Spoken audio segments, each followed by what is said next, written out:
Meghan Markle may have thought this story was over. But Lady Colin Campbell just brought it back to life in the most explosive way possible. What started as a small website error has now turned into a controversy involving millions of dollars, conflicting explanations, and questions that refuse to go away. For months, the public heard one story: success, sellouts, global expansion. A brand supposedly going from strength to strength. Then came the discovery that changed everything. A discovery that allegedly revealed hundreds of thousands of products sitting inside a warehouse. And suddenly, the celebration turned into scrutiny because Lady C noticed something most people missed. The explanation being given today doesn't seem to match the explanation that was given before. And once she connected the dots, the entire timeline started looking very different. Now, Meghan's critics believe this isn't just a warehouse story anymore. They believe it's a credibility story. A story about what was said, what changed, and what might have been hidden in plain sight all along. And trust me, the most shocking part isn't the warehouse. It's what Lady C says the warehouse may actually reveal Meghan Markle has faced criticism before. She's survived headlines, royal controversies, media attacks, and endless public scrutiny. But according to royal commentator Lady Colin Campbell, this latest controversy could be different. Why? Because this time, the questions aren't coming from rumours or anonymous sources. They're coming from numbers, and numbers are much harder to explain away. For months, Meghan's lifestyle brand was presented as a major success story. Every new launch seemed to generate excitement. Headlines talked about products selling out within hours. Supporters pointed to growing popularity. Critics were left wondering if Meghan had finally found the business formula that would silence her doubters once and for all. Then something happened that nobody expected. A website glitch allegedly revealed information that wasn't meant for public eyes. Within hours, social media exploded. Online investigators began sharing screenshots, comment sections filled with theories, and suddenly, a completely different picture started emerging. According to reports, the hidden inventory numbers suggested that hundreds of thousands of products were still sitting in storage, not sold, not shipped, just sitting there. The reported value, more than $21 million worth of inventory. That number alone was enough to grab attention. But what happened next is what turned a business story into a full-scale controversy. Because as questions started pouring in, people wanted answers. If products were selling out so quickly, why was there reportedly so much stock remaining? If demand was as strong as everyone had been told, why were warehouse numbers attracting so much attention? That's where Lady Colin Campbell entered the conversation. Unlike many commentators who focused on the inventory itself, Lady C focused on something else entirely: the explanation. According to her analysis, the real issue wasn't how much inventory existed. Every business stores products. Every company plans ahead. Warehouses are normal. What wasn't normal, she argued, was how the explanation appeared to change over time. At first, reports suggested the inventory was connected to ambitious international expansion plans. The idea sounded reasonable. Build inventory now. Expand globally later. Simple. But then, according to publicly reported statements, a different message appeared. Suddenly, international expansion was being described as speculative. No final decisions had supposedly been made. And that's when eyebrows started rising, because people immediately noticed something troubling. How could a plan be actively underway one moment and merely speculative the next? Was the strategy changing, or was the explanation changing? Those questions transformed this story overnight. What began as a warehouse discussion suddenly became a credibility discussion. Royal watchers started building timelines. Business analysts began examining logistics. Critics started comparing public statements. And every new detail seemed to raise even more questions. For Meghan, the timing couldn't have been worse. Because this wasn't happening in isolation. Questions were already being asked about future business plans, major partnerships, and long-term brand strategy. Now, a warehouse controversy had landed directly in the middle of that conversation. And according to Lady C, This may be only the beginning, because the inventory numbers are just one piece of a much larger puzzle. A puzzle involving international markets, trademark filings, corporate partnerships, and decisions that may have been made long before the public ever heard about them. The deeper investigators looked, the more complicated the story became. Some people argued the inventory simply reflected smart planning. Others believed it suggested a serious business miscalculations. And a growing number of observers started wondering whether the truth was somewhere in between. But here's where things become truly fascinating. Lady C believes the warehouse itself may not be the biggest story. In her view, the warehouse is simply the clue pointing towards something much larger happening behind the scenes. And once that possibility entered the conversation, public interest exploded. Because everyone wanted the answer to the same question: what was really going on? Was this a perfectly normal business situation that critics were exaggerating? Or had a single website glitch accidentally exposed a reality that looked very different from the public narrative? The answer may depend on what happened next. Because in the coming weeks, investigators uncovered a timeline filled with contradictions, unexpected twists, and details that nobody was talking about before. And according to Lady Colin Campbell, one specific discovery changed everything. A discovery that turned this from a warehouse mystery into a story that Meghan's critics believe she still can't escape.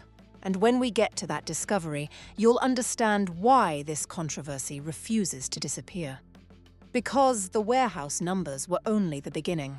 Before we continue, let us know your opinion in the comments.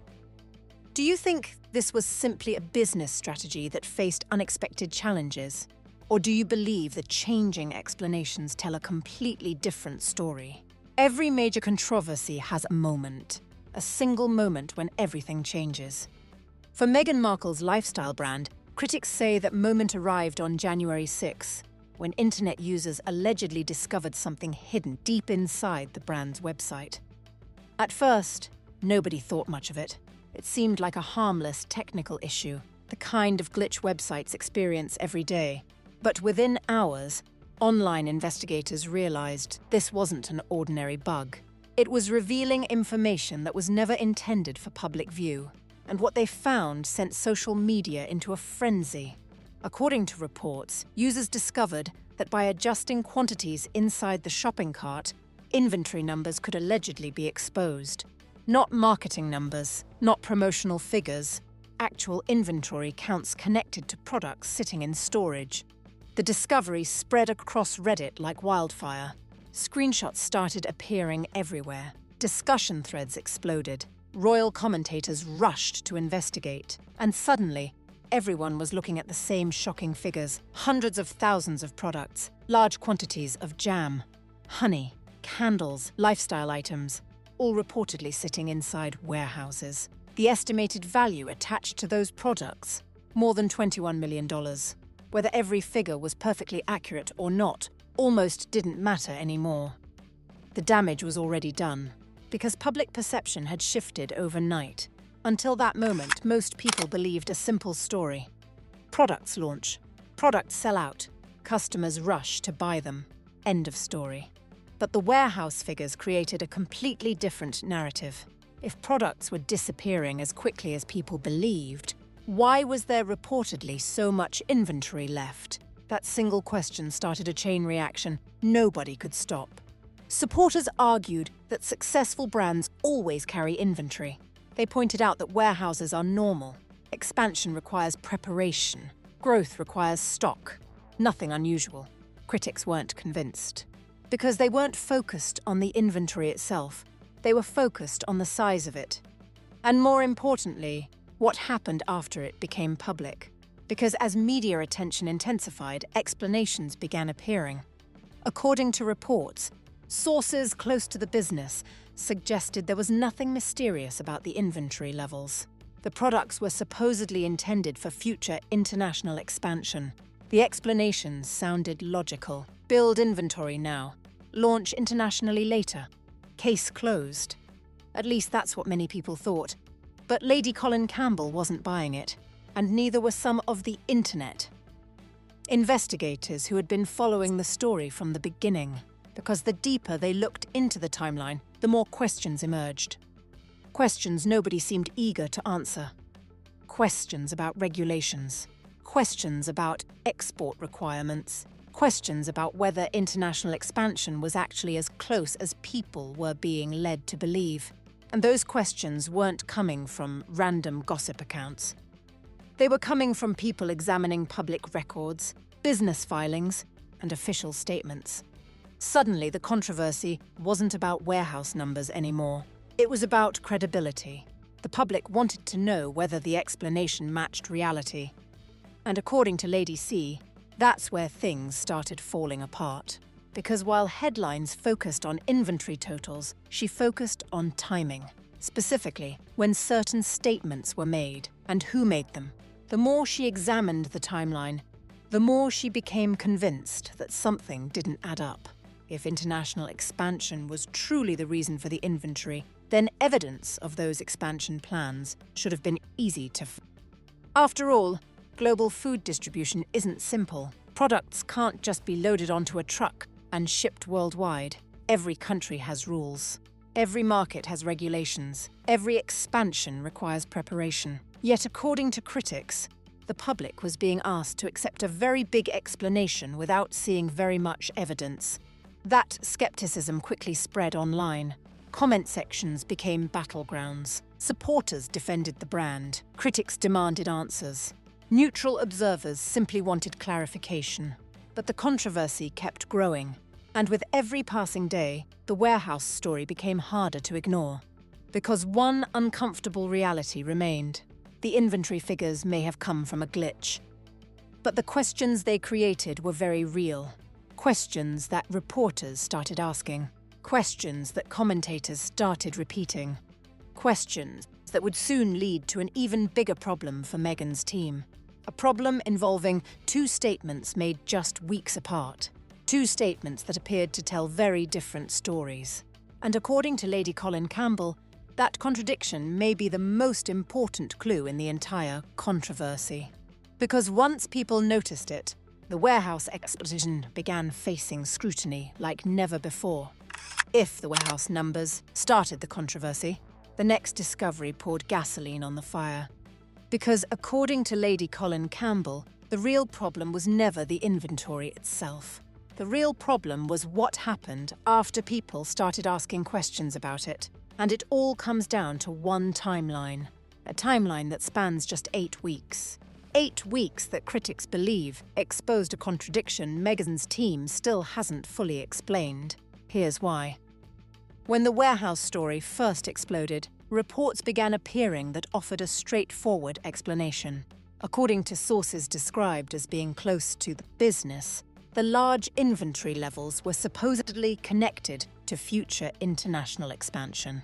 The message was clear. The products weren't sitting there because they couldn't sell. They were sitting there because the company was preparing for something bigger. A global rollout, new markets, international growth. For many people, that explanation sounded reasonable.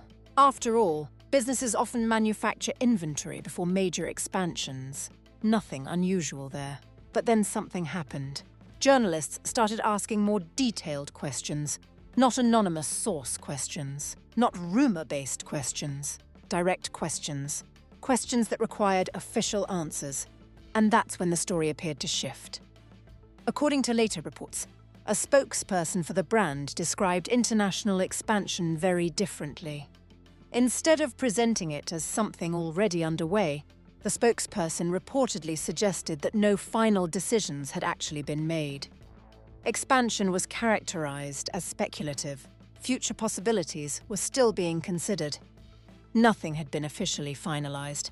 At first glance, that may not seem like a big deal, but for Lady C, it was everything.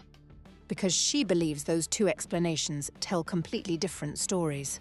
One version suggests active planning. The other suggests early-stage consideration. One implies movement, the other implies uncertainty. And that's why critics immediately noticed the contradiction. They started asking a simple question. What changed? Did the business strategy suddenly shift during those 8 weeks? Or did the explanation shift because public scrutiny increased? That's the question that transformed this story from a business debate into a credibility debate. Because people understand changing plans, businesses change direction all the time, markets evolve, strategies adapt. But when plans genuinely change, companies usually explain why. They provide context. They describe what happened. They explain the transition. What critics found unusual was the absence of that explanation.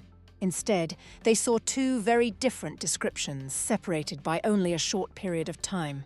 And that created a serious perception problem, the internet noticed immediately. Social media users started comparing articles. Royal watchers created side-by-side timelines. Commentators began highlighting specific language differences. The discussions spread far beyond the original warehouse story. Now people weren't talking about inventory anymore. They were talking about trust. And according to Lady C, that's where things became dangerous. Because once the public starts questioning explanations, every future statement receives greater scrutiny. Every detail gets examined. Every timeline gets reviewed. Every inconsistency gets magnified. That's exactly what happened here. The more attention the story received, the more investigators started digging. And the deeper they dug, the more complicated international expansion began to look. Because expanding a food-based brand globally isn't as simple as many people assume. Different countries have different rules, different labeling requirements, different import regulations, different certification processes. In other words, international expansion isn't just an idea, it's a process, a very complicated process, which raises another important question. If expansion was truly driving the warehouse inventory, how far along was that process actually supposed to be? Critics wanted evidence, timelines, documentation, something concrete. And according to Lady C, that's when another layer of the story started coming into focus. A layer involving regulatory barriers that many people hadn't even considered. Barriers that could potentially make international expansion far more difficult than the public realized. Suddenly, the warehouse explanation wasn't facing criticism from royal commentators alone. Business observers started paying attention. People familiar with international trade started weighing in, and the conversation shifted once again. Now, the debate wasn't just about what was said. It was about whether what was said made practical sense. For Meghan, this represented a new challenge, because controversies based on opinions can be dismissed. Controversies based on facts are harder to ignore, and controversies based on timelines can be especially difficult to escape. The timeline existed, the statements existed, the comparisons existed, and every day, more people were discovering them. That's why Lady Colin Campbell believes the 8-week contradiction matters so much. Not because it proves anything by itself, but because it opened the door to bigger questions. Questions that critics believe still haven't been answered. Questions about planning, questions about strategy, questions about what was really happening behind the scenes. And those questions lead directly into the next chapter of this story. Because once investigators started examining the realities of international expansion, they ran straight into something nobody was expecting: a regulatory wall. A wall that some critics believe makes the entire warehouse explanation much harder to defend. And if that's true, the controversy may be far from over. Up until this point, the controversy had been centered on one question: why was there so much inventory sitting in storage? But according to Lady Colin Campbell, that wasn't the most important question. The more important question was this: could that inventory actually be sold internationally in the way people were being led to believe? And once she started examining the answer, the entire story took a dramatic turn. Because international expansion sounds simple when it's described in headlines. Launch a product, build demand, ship it overseas, grow globally. But the reality is far more complicated, especially when food products are involved. According to Lady C, that's where the warehouse explanation starts running into serious problems. Because every country has its own regulations. its own food standards, its own import requirements, its own certification process. And none of those rules disappear simply because a company wants to expand quickly. That's why critics immediately focused on one uncomfortable reality. A warehouse full of products doesn't automatically become an international business. It first has to survive the regulatory process, and that process can be long, expensive, and unpredictable. According to reports discussed by commentators, countries such as Australia maintain strict rules regarding imported food products. Products often require specific approvals, specific labeling, specific documentation, and in some cases, additional inspections before they can even reach consumers. That means a product approved for sale in one country isn't automatically approved somewhere else. Far from it. In fact, critics argue that every major international market presents its own unique challenges. Europe has its own standards. Asia has its own requirements. Australia has its own system. And each market demands compliance before products can be sold. That reality created a major question surrounding the warehouse explanation. If hundreds of thousands of products were truly intended for international expansion, how far along was the approval process? Had the groundwork already been completed? Or was the inventory being produced long before those approvals existed? Lady C believes this is where the explanation begins facing its toughest challenge. Because if the products were manufactured primarily for the US market, then expanding internationally could involve much more than simply shipping them overseas. Labels might need adjustments. Documentation could require updates. Compliance reviews might become necessary. And every delay would create another problem. Time. Because unlike clothing or home decor, food products don't last forever. Every day spent sitting in storage brings products closer to expiration dates. Every month increases warehousing costs. Every delay creates additional pressure. And that's where critics believe the numbers become impossible to ignore. Imagine a warehouse holding millions of dollars worth of inventory. Every month, storage expenses continue accumulating. Every month, the clock keeps ticking. Every month, products move one step closer to the point where they must either be sold, discounted, or replaced. That's not a public relations problem. That's a business problem. A very expensive one. And according to Lady C, it's a problem that makes the international expansion explanation far more complicated than it first appeared. Because if expansion was always the plan, critics argue there should have been visible evidence of those preparations. Not just intentions, not just possibilities, actual progress. The kind of progress businesses usually make before manufacturing products on a massive scale. This is why the debate intensified.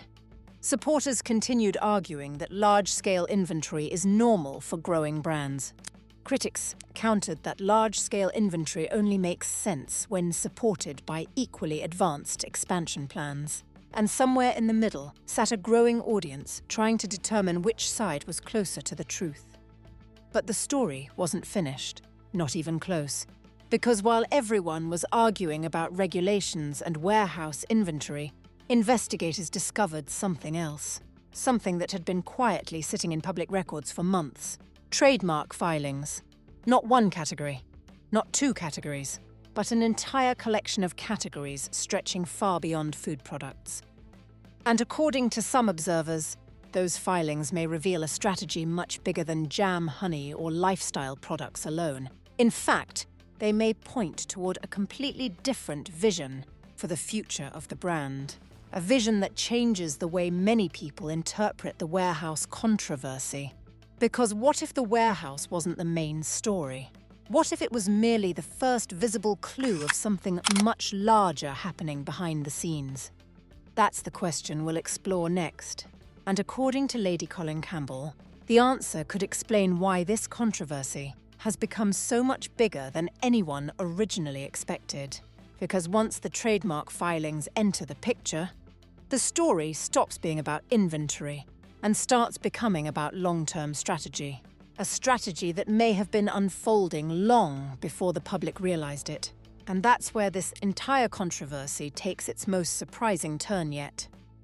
just when it seemed this controversy couldn't get any bigger, another piece of the puzzle emerged. And according to many observers, this discovery may completely change how the entire warehouse story is understood. Because while critics were focused on inventory numbers, while headlines were focused on warehouse stock, and while commentators were debating international expansion, something else had been sitting quietly in public records all along: trademark filings. And not just trademarks connected to jam, not just trademarks connected to food, a much bigger collection of categories. Categories that painted a very different picture of what Meghan's brand might actually be trying to become. When researchers started examining the filings, they noticed something interesting. The brand wasn't only protecting products connected to food. The filings reportedly stretched across multiple lifestyle categories: home goods, fashion, beauty, accessories, media-related categories, and much more. Suddenly, the story started looking different, because if the long-term vision was always bigger than food products, then perhaps the warehouse inventory wasn't the centerpiece of the strategy, after all. Maybe it was simply the entry point, the attention grabber, the first chapter of something much larger. And that possibility changes everything, because critics had spent months asking whether the jam business itself made sense. But what if the jam business was never meant to stand alone? What if it was designed to introduce consumers to a broader lifestyle brand? A brand capable of expanding into multiple industries rather than relying on a single product category. That's where the conversation takes a fascinating turn. Because suddenly, the warehouse controversy becomes only one small piece of a much bigger business strategy. A strategy that may have been developing behind the scenes long before anyone knew about the inventory numbers. And then comes the Netflix connection, a connection that has generated even more debate. For years, Netflix represented one of Meghan and Harry's most important business relationships. The partnership attracted enormous attention, huge expectations, and global visibility. Supporters viewed it as proof of influence. Critics viewed it as a test of long-term commercial success. But when discussions about changing business relationships began surfacing, observers immediately started connecting timelines. They started comparing dates, comparing announcements, comparing inventory revelations, and comparing public statements. The result? Even more questions. Questions about growth, questions about direction, questions about what the future actually looks like. According to critics, the timing of everything feels too significant to ignore. The warehouse controversy, the trademark strategy, the expansion discussions, the business restructuring. Individually, each event may seem manageable. Together, they create a much larger narrative, a narrative that has kept royal watchers talking for months. But here's the most important point. None of these questions automatically prove wrongdoing, and they certainly don't provide definitive answers. What they do provide is uncertainty, and uncertainty is exactly what fuels public fascination, because people naturally want to understand what they're seeing. They want a clear explanation. They want all the pieces to fit together. And right now, many believe there are still missing pieces. That's why this story refuses to disappear. Every time attention begins fading, another timeline resurfaces. Another statement gets revisited. Another theory gains traction. And the controversy starts all over again. For Meghan, that may be the biggest challenge of all. Not the warehouse, not the inventory, not even the criticism.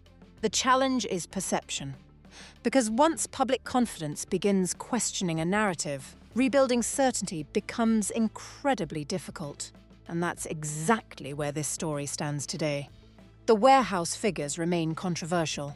The expansion explanation remains debated. The trademark strategy remains open to interpretation. And Lady Colin Campbell continues arguing that the contradictions deserve far more attention than they've received. Whether people agree with her or not, one thing is undeniable. This story has evolved into something much bigger than jars of jam sitting in a warehouse. It's become a debate about credibility, a debate about strategy, and a debate about whether the public has been shown the complete picture. So now the question comes to you. Was the warehouse controversy simply a business challenge that grew into a media storm? Or was it the moment a much larger strategy accidentally revealed itself to the world? Whatever the answer may be, one thing is certain: the conversation isn't ending anytime soon. Because the numbers are still being discussed, the timelines are still being examined, and the questions Lady C raised continue echoing across social media, royal circles, and comment sections around the world.